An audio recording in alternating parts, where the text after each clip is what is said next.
Hey guys, check out this rechargeable motion sensor light. Thank you so much to the brand for sending this to me to try out. I'm pretty excited about it. I'm going to put it in my closet so the light will turn on automatically when I go into the walk-in closet, so I don't have to turn on the light and then it'll turn itself off. It's pretty bright. It's already charged. Wow, that's bright.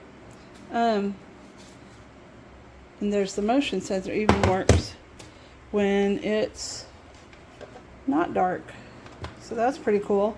So, but here's the other cool part about it that I like. This is the mounting plate, and it comes with the screws and the little, I always forget what those are, wall anchors. That's what those are. So you put those into the, like, make a hole in your sheetrock, put those into the wall.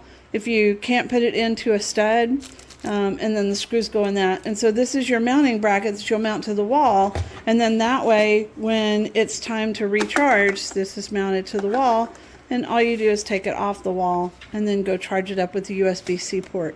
So I really like this. I think it's going to be really cool in my closet, and I appreciate the brand sending it to me. Let's see again how bright that is. That's pretty darn bright. Thanks for watching.